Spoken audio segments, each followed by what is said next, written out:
Hello, welcome back to Thrive Yoga Fit Transformational Coaching. This is Erin, and this is my Matt Murphy.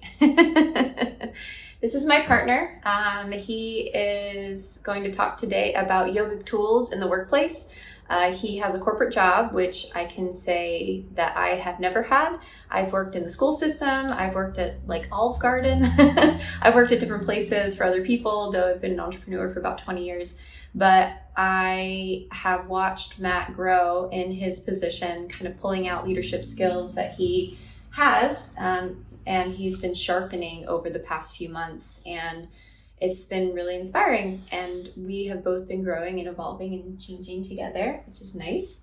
And so I thought, it would be selfish to keep Matt to myself. And any podcast that I've done with Matt so far, people usually love. So here's the man in the flesh, Mr. Matt Murphy. Hey everyone, hope you're doing well. So Erin kind of gave a little intro. I wanted to talk about some of the yogic ideas that I actually operationalize on a day-to-day basis in my work life. And before I do, it's if you're wondering why are we bothering to talk about this, or why is this somehow an episode of Erin's podcast? Erin's podcast is Thrive Yoga Fit, right? It's not, her podcast is not, hey, this episode I'm going to teach you 20 ways to get into a back bend. It's not like how to make perfect asana. Somehow it's a yogic podcast, which encompasses a way of life, right? So what we find a lot with yoga students is they get kind of focused on the asana as if that's the goal rather than an end to a greater goal. It's sort of like if you fall in love with your hammer instead of the fence that you're going to build with the hammer. Ooh, that's right? good. So he's got good analogies. I try. So in my particular example, my asana is pretty challenged. I have a lot of mobility issues and flexibility issues that might keep me from having absolutely beautiful asana, but I don't get hung up on that part because I'm like, hey, the asana is supposed to help you prepare for other stuff, right? And when we go through Erin's yoga teacher training programs, at many points in my lectures, that's a point of discussion, like, hey, here's one of the reasons asana was developed. And you can read in some of these old sources that they had some pretty specific things in mind for it. But asana itself was never supposed to be like the end all be all, right? So if we have that in mind and we're like, okay, well, yoga is a way of life, it's a way of being, where do most people spend most of their time? At their jobs, unless they're independently wealthy or unless they're like an entrepreneur where they manage to just totally escape that whole thing. But nope, I have to be here all the time. So even she has a work life. Even though she's an entrepreneur and she runs the business, it's still a job for her, right? She spends most of her time doing it. So if we somehow make this mistake that where we spend most of our time throughout the day is somehow like, oh, well, that part doesn't count. That's like its own category. I don't have to do yoga stuff there. Or they think yoga in the workplace is like, oh, that sounds great. Yeah, I really should sneak away for 5 to 10 minutes to do a little asana. That is literally what people will think when they think yoga in the workplace. And so if you're listening to this podcast, I'm sorry, you're going to be disappointed. I'm not going to teach down dog. Which isn't wrong, by the way. That's a great idea and people should do it. And I've suggested that. But more like the internal yoga tools of consequence are kind of what we're concerned with in our discussion today. So in my own example, I work for a Fortune 50 company. I won't say which one. And I work for one of their divisions, which has a lot of mergers and acquisition activity. And in plain language, what that ends up meaning is they buy a lot of businesses and we end up incorporating those businesses, converting them to the way that the larger business does. It's kind of operations, and it's a explosive process. It's stressful. It adds a lot of work. And it's real easy for people who are heavily involved in this process to get burnt out, to get in cycles where they don't feel appreciated. They feel like too much is being put on them. They don't feel like people see them, right? These are all kind of things that if you're in any kind of leadership position, you should be concerned about in a deep way. And even if you're not in a quote unquote manager position, you might still be a leader just in how you exist in your day-to-day operations. Like you might be one of 5 people on a team who are like, you might not have any kind of management position. You might not be supervising people like quote unquote underneath you, but you still lead by the way you act, right? All of a sudden, one person on that team can decide to be exceptional and kind of get their activity in a different mood, in a different tone, with different patterns, and they break cycles, right? So in yoga, what's one of the things that we're principally concerned about, especially since this kind of in some ways comes as like a packaged export from like the Hindu worldview. They're very concerned with samsara, like the day-to-day repetition of cycles. And the same way that Erin will talk about coaching and how it fits into yoga, Erin, what's one of the things primarily that you try to do with your coaching clients? Well, you notice X and you do something about it. What's X? I notice their belief patterns, and then, okay, did I say the right thing? Patterns. I notice their patterns, and then I help them to clear the fog so that they can also see the pattern and understand it down into their bones. And sometimes I will help to clarify that process a little bit for them, but ultimately it's them seeing it and then making a decision whether or not they want to continue on with it. And if they do, what are the good reasons? And if they don't, what are the good reasons? So. Yeah. In other words, you might say that you're helping them to become conscious rather than reactive. Yes, That you create space. You take them out of patterns and you make them more conscious about what they're doing. Yes. Well, what is the place in your life where you probably have the biggest accumulation of patterns, most of which might be by necessity? You have to do a certain job repetitively. And so if it's not like when you show up to your job every day, you have to do completely different things that require completely different skills each and every day, unless you're in some sort of high-level manage or like leader position where that can become closer and closer to the truth. But even then, I hate to break it to you, people in those positions usually have routines that they have to enact just to get through and lead effectively. I think you need to just to stay sane. But since we have to be kind of creatures of patterns to accomplish work that requires predictable things on an ongoing basis, it also means you're developing a lot of patterns. You get caught up in reactivity. Mm. So this big yogic mission, there's lots of ways to sum it up, but one of the key ways is getting people to expand their capabilities. Like if there's such a thing as this big universal consciousness, which yoga makes that argument, right? That it says, how can we get you less of a critter that is kind of concerned with the I, like I'm hungry, I'm tired, I'm this, I'm that, and you're getting kind of like locked in your own ego view, and start to think of yourself in ever expanding circles of how you conceive of yourself and whatever that special little light of consciousness is in you, right? So practically speaking, in the workplace, you ain't just an individual. You're part of a team. You're part of a group. Mm. So everyone has had experiences working with someone who gets just day in, day out, you can tell they're totally self-motivated. Sometimes in kind of pathetic ways, like they're just like, oh, why did this workload happen to me? Why is it always when like everyone next to them is working just as hard or harder, right? But there's like sometimes the person on the team who just can't get out of that why me loop. Mm. They're only seeing the me and how hard their own situation is. Or how they're only seeing the me in teams. Yeah. Or like how they're only seeing how hard it is or how hard they distortedly perceive it to be, right? True. But they're supposed to be part of a team accomplishing things. It's like, anytime you go to a job interview, if the interviewer is smart, he's going to be trying to find not just ways to validate the skills on your resume, but how well you behave on a team. So at the beginning of this podcast, I promised to share some practical examples of how I try to incorporate yoga into my own role as a manager. I manage a team of 5 supervisors who in turn supervise a greater team of about 30 people. So it's a lot of people that I have to kind of like be responsible for. When I have to interview people, this is one of the most recent ones. I'm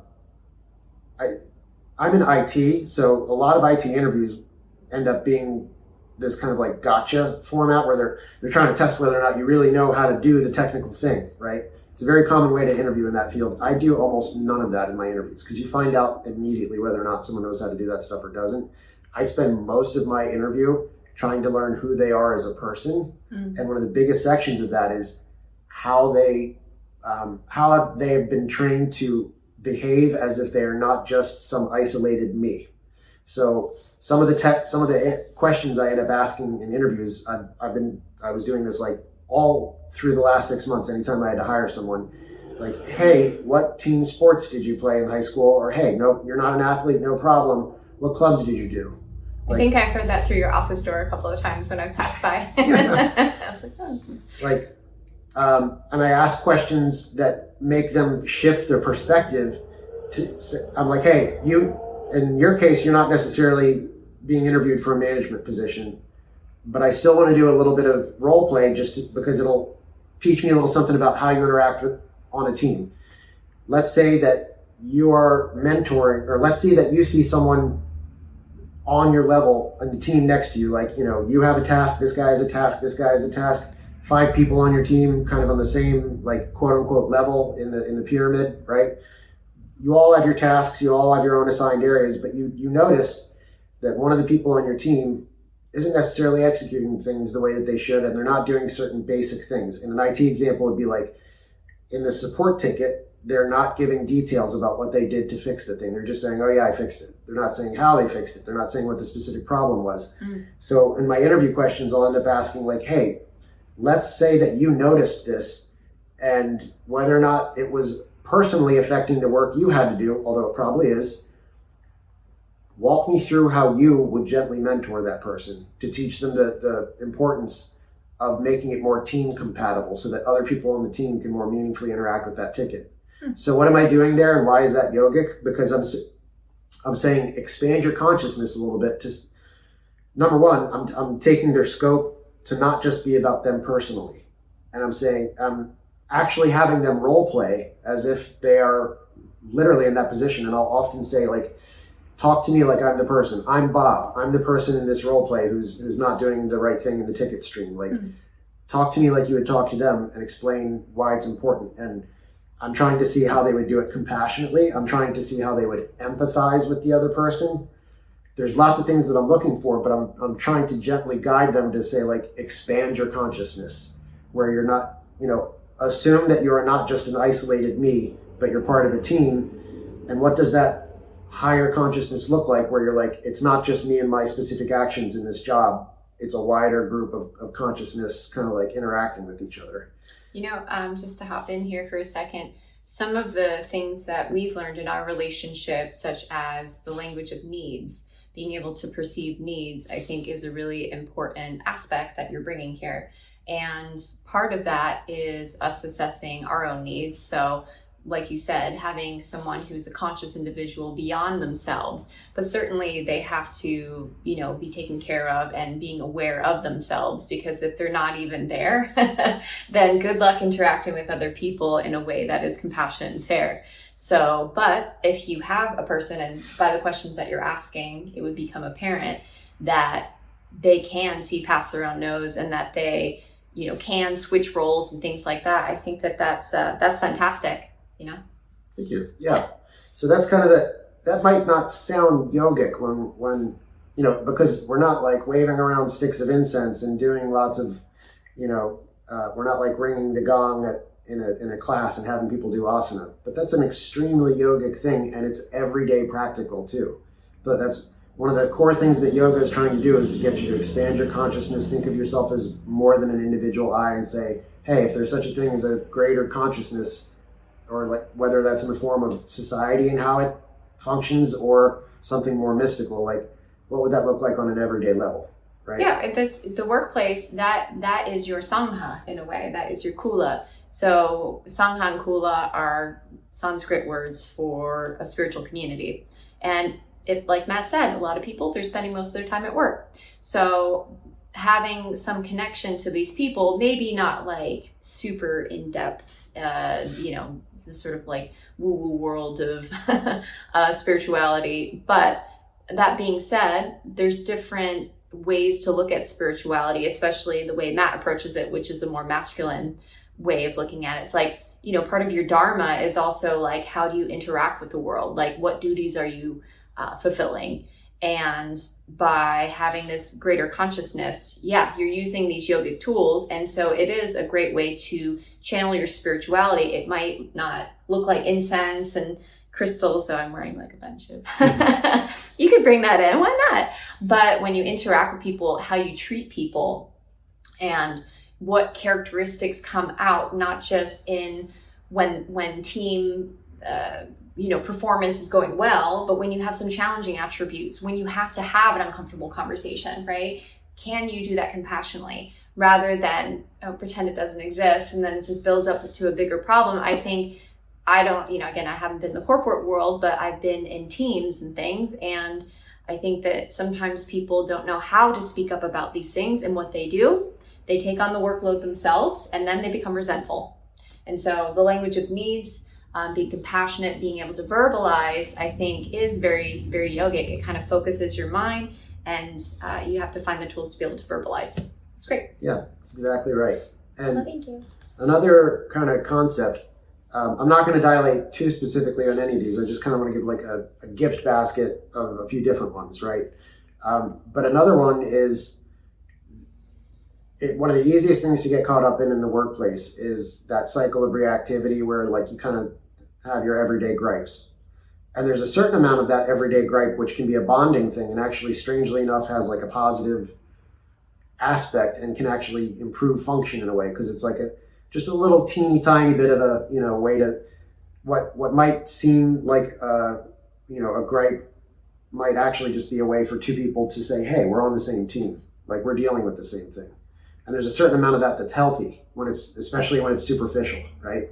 But Erin just said the word resentment, and that's a real common thing at the workplace. Like, you can tell that not all water cooler talk is on that same level of like bonding griping, like where it doesn't really matter, but you're just kind of griping a little bit because you both know you can handle whatever you're griping about, but it's a way to say, hey, I'm your friend, and we're having a friend moment, right?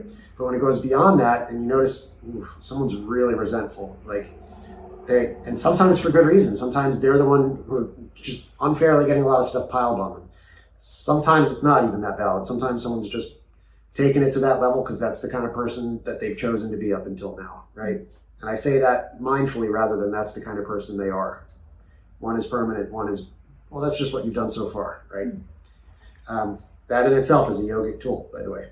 So, but workplace compassion, that's not like a fluffy, meaningless bit of pop psychology. That's a profound way to exist. So every once in a while, if I catch one or two of the people on my team drifting too far into that territory of like what I would consider to be, I hate using the word toxic, but it's kind of fitting, like a toxic level of gripe or resentment, as subtly as I can, I try to prompt them to think of it from the other person's perspective. Like, not to grossly oversimplify, but is that person really out to get you? Is that person really just at home sitting on their couch eating potato chips? Or are they also operating in a situation where they have limited information, their own tough deadlines, their own challenges in terms of who they're allowed to collaborate with, not allowed to, like who they have access to ask for help, who they don't. Like, if I have, from my aerial view of a management position, I happen to be like blessed with information that I actually do know that person, like I know for a fact that the person they're griping about really does have some pretty specific challenges. That's like winning the lottery, because I can actually share, as long as I'm not violating confidentiality or anything like that. I can say, like, as gently as I can, like, first empathize with them, like, oh yeah, it sounds tough. You're not able to accomplish whatever you need to accomplish. But then secondarily, like dripping on little bits of, but hey, just so you know, that other person, like I have some insight into that. They're not getting the information they need in area XYZ. And they're not getting the support they need in the organization from area ABC. So they're in a tough spot too. But if we can figure out how to help each other, we can both kind of like clear some of the fog away from both of our positions and get to a more elevated spot. What would somebody do to, I think one of people's biggest issues is spearheading some of these conversations, because I think that many people don't verbalize what they're feeling and what they're observing. And maybe they need a sense of safety from within to be able to verbalize that. I think that is something that is a skill set that you have that is very wonderful and very developed, and something that if you had some pointers could help people. So I'm glad you asked. The most important thing, and it is a profoundly yogic idea is not waiting to be told. Like you have to kind of keep your radar up and be empathetic and notice. Like yoga in many ways is about noticing, right? Right up until the point where you're cutting off all the noticing in a meditative state, and all the other times you're noticing. Notice this, notice that, notice this. You're putting your empathy antenna up to say, like, if you're seeing strange moods, you know, it's good if you incidentally notice strange moods, which you can then kind of poke and prod at and investigate. But it's even better if you assume that there might be those kinds of moods in the workplace without having to be told. People at their jobs are almost always struggling with something, and you kind of have to assume that before interacting with them, so that you have the tools to gently prompt them, even if they're the kind of person who just keeps things in. So a specific tool could be something like, hey man, I just wanted to, and maybe this is someone I manage, maybe it's a peer, maybe it's my boss. I've done it to all of them, but like, hey man, I just wanted to let you know, I notice you're in this position where, you know, you're not getting the information you need, or you're not getting support, or whatever the particular challenge is. But you say, I just wanted to let you know, if I was in your position, I might be feeling X, Y, Z, right? That immediately establishes an empathetic thing with them, where they're like, oh wow, this person isn't just like obliviously ignoring whatever I might be struggling with. They actually have the capability to see and be interested in the fact that I might be having a problem. And then it kind of like gives them a space to actually articulate what that problem is, even if they're a suffer in silence kind of person. You know, because you can, even if they want to clam up, you can like gently coax it out of them a little bit, but with compassion. It's a lot different than just being like, hey, we don't have time for this bullshit. You got to tell me what your problem is. Like, that's one approach, okay. But one that's a lot more effective is empathizing with them first and being like, hey, I just wanted to let you know, if I were in your spot, I would be having a tough time right now. And I would have to figure out how to handle it. And then that invites them to say, well, yeah, I am having a tough spot, and here's what it is. Even if you already know exactly what they're going to say before they say it, that's not the point. So it's like giving them their autonomy to be able to share it, and the compassion is maybe the permission, because maybe they're frustrated, maybe they're being critical with themselves. So what is the difference between being able to verbalize these things or keep them in? And I think that the safety and the compassion allows some light to be shed, and then when people feel that safety, they're able to share these things that they've been experiencing, and again, helping to verbalize it, I think is key. But the compassion aspect is, you know, having, like, being able to stay rooted in your heart while being able to point out some things for someone that might be uncomfortable. For example, somebody's not getting a particular task done. You know, you see this over and over again. And rather than like, hey man, like you said, you're going to do this, what's going on? Rather saying, hey, observing them. Hey, I noticed that there's a lot of work piled on your desk, and it seems like the communication is kind of cut off in these ways. Is it like, how can I support you? Things like that. Yeah. Like that sounds, great if that can happen in a workplace. Yeah, and my argument is that it absolutely can and probably needs to happen, right? So that is, again, something that might not sound yogic, but it's profoundly yogic, because especially when you, if you take the time to read some of the old sacred stories, or, you know, whether we're talking about the epics, the Puranas, or anything like that, or even if you're just taking like the Yoga Sutras at face value, they're about consciousness expansion and learning to see yourself as something other than that tiny specific I, right? You're part of a greater I. And in this particular case, if you're in a work team, you're most definitely part of an expanded I, because that team is like a super individual. And then the organization around the team is an even bigger super individual. And then the organization and its customers are like yet an even bigger super me, right? It's one big me with lots of pieces. It might not always look like the same me from every angle, but the key yogic principle there is not just being concerned with your own hungers and fears, your own ego. Yoga is trying to take you from like an instinctive, animalistic level of being driven by hunger and fear, and reactive all the time to just those impulses, to being conscious and breaking out of those kind of patterns. So in the workplace, especially if you like, oh, I want to get a promotion and I want to distinguish myself. That's a lot of motivation to be I, me. But the people who lift themselves up the most effectively are the ones who lift up the people around them. So that the people around them help them lift themselves up, right? Now, say you're a leader and you find that your team, like you're trying to rally them, you're trying to listen and be compassionate with them, but they just not having that mindset. Like you're not seeing that evidence that they're looking at the whole. Like, what do you as a leader, like how do you approach that? I've done it in a few different ways. Sometimes I do it on an individual basis because that's like one of the best ways to empathize with people. When I've done it in a group setting, the most recent example is I brought it back to the whole mission of why we were doing what we were doing, which transcended any individual goals. And in my particular case, the Fortune 50 company I work for is in healthcare. So if our IT people in this healthcare environment don't do their job correctly, in real life terms, what that could mean is the doctor can't service the appointment or the medical assistant can't service the appointment and the person has to leave. So like if one of our IT guys doesn't go and fix the EKG machine laptop, they're turning away patients. So one of the ways to kind of like, if a splash of water is the appropriate thing at that moment where I have to address it as a group, that's the splash of water. Like, hey guys, you might be thinking this in terms of like, I'm not getting what I need because this is happening to me and me. Just so you guys know, what it ends up meaning for the other person is they didn't get their EKG read and the doctor had to say, come back next month.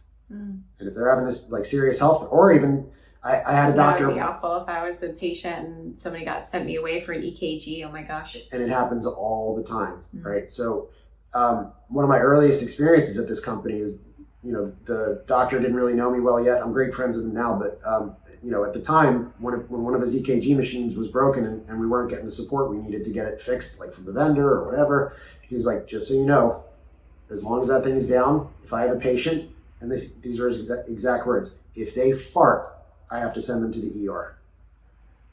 So that sounds funny, but what he's saying in real terms is like, this is a major problem. If this super critical piece of medical device technology doesn't work, I have to assume the worst with this patient and send them down a radically like inaccurate healthcare route.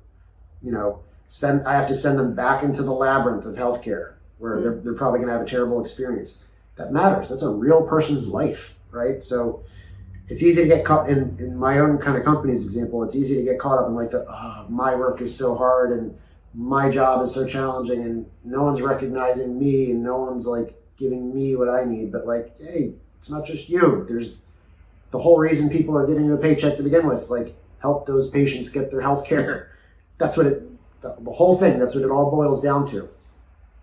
But that's, again, it doesn't sound yogic, but it is, because it's saying like, take the microscope and turn it into a telescope. Like, forget about the micro level of you and your problems and what you're personally annoyed with. What's the big picture? What's the greater relationship that ties us all together in the first place? And what matters about it? And what's the hungers and fears of the other person on the other end of that equation, that they're not getting their needs met? And in this case, it's a very non-trivial need. It's healthcare, right? I have to concern myself with the hungers and fears of them. But I also have to, as a leader, I have to concern myself with the hungers and fears of the people who feel resentful, who have to do a job and are having a hard time doing that job because they don't feel like their own needs are getting met. I have to care about the patients. I have to care about the IT team who help those patients get what they need. I have to care about the medical staff who's in the middle. I have to care about the management and their ability to do all that stuff. Somewhere in there, I have to care about my needs too, right? Because I am also a person, right?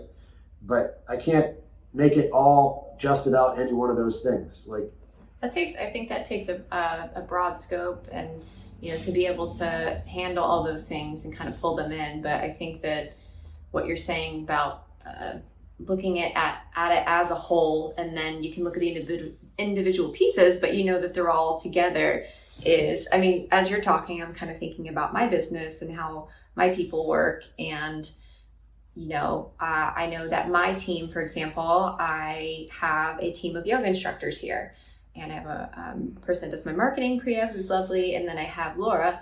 And, you know, I know that first and foremost, they want satisfaction in helping people.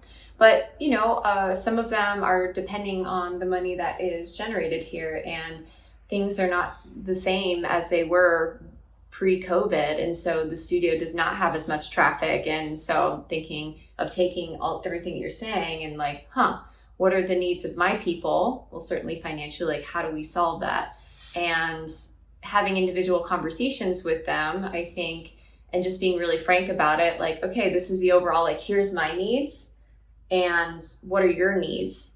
And maybe even trying to perceive them. The relationship I have with my instructors is a little bit more intimate than, say, the corporate world. I would hope so. A lot of them have been through my trainings.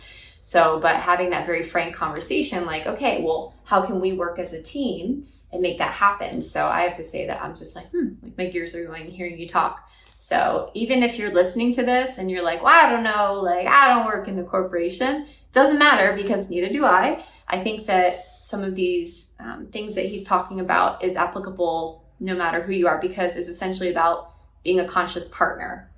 I think it's all about relationships. Yeah, 100%. Yay. And one little teaser for one that's a little bit more involved and systematic, but also pretty profound is like, you know, I teach the Bhagavad Gita in the yoga philosophy courses in Erin's yoga teacher training program. And one of the whole kind of money shots of the Bhagavad Gita is, hey, there's not just one path. Here's 4 paths, and it's, you know, different levels of appropriateness for different people in different roles, right? So to the warrior prince, he says, hey, okay, karma yoga, that could be your thing, like performing your duty selflessly for the right reasons. That's how you achieve oneness and union with the greater consciousness. And he's like, okay, well, if you're the intellectual in the room, we got jnana yoga, like it's transcendent to learn as much as you can intellectually and not just for the sake of collecting knowledge, but for the sake of somehow enriching others, right? Enriching your own soul and others. That's a profoundly yogic thing to do. Then there's bhakti, like, hey, how can you through adoration and devotion and good feelings, like get to that transcendent unity? And then Raja Yoga, which kind of ties it all together in a systematic approach. Well, guess what? Those are all different roles that can be on a team too. Like, hey, we need the karma yoga guy who's like, maybe they're the bookkeeper, maybe they're the person who audits processes or makes sure that all the doors are locked at night, whatever. Their duty is like very mechanical, but they are devoted to it. And they know they're not just doing it for their own carrot at the end of the stick. They're like, hey, I'm doing this because it matters. And that's kind of like what you have to foster. If you have like a super intellectual, gifted person on your team who's like, oh, they're the ones who always look at the data. They're the ones who always look at market trends, or they're the ones who are always coming up with new, platform-driven expertise, like where it's like, man, that person's really diving into knowledge. Like, you need a person like that on your team, right? If it's like, hey, morale's really low on our team, we're not feeling the love. Well, you need a bhakti yogi in that team. You need someone to just be like, all right, we're gonna get pumped. We're gonna get pumped, right? Like, who notices when everyone's mood is just tanked and they're like, we got to play a game in here or something. We got to do something to get people like to feel the love. Like, just put your pencils down for a minute, because if you don't, it's going to be worse, right? But then everyone gets a good group hug where it's meaningful and it's sincere, not just like, we're throwing you off as a pizza party now, here you go. Like something that's like actually meaningful and thoughtful. That's the role of the bhakta. And when they look at your eyes and they're like, hey man, I see you're struggling. Like, I'm here for you, buddy. Teams need that. And then like the Raja Yoga, who's the one that ties all this stuff together in a meditative process that is the same every day. And it's like a profound, disciplined thing. You just identified a team member, like a team with each of those different roles. And all of those pathways, any given one of those people could end up creating a company culture who makes the whole company rise. Any one of them is valid. Or you could like make sure you have an expert in each of those roles who is exceptional in those roles. And then like you're kind of addressing all of them at the same time. But that's another thing where it's like, hey, these explicitly yogic materials are giving you kind of a cheat code for how to achieve excellence, and like actually have some kind of yogic union written into it. You're not just disassociating all day for a paycheck. You're like, no, what I'm doing matters. I'm a human doing these things with other humans doing these things. And it's important. It's not just some totally compartmentalized part of my life. Some aspects of it might have to be compartmentalized for mental health. But, that yogic idea of like taking your individual I, me out of it sounds a lot like a much better version of compartmentalization, if you guys kind of know what I'm reaching for that. Maybe you do, maybe you don't. But that's just a teaser and a preview. There's a lot more kind of systematic ways to apply these yogic ideas in an organization, or even just as an individual trying to get through your own work, where you're like, suddenly you're the one influencing things from the bottom, quote unquote. So these are things you can apply from the top. These are things you can apply from the bottom, but they end up making a material difference.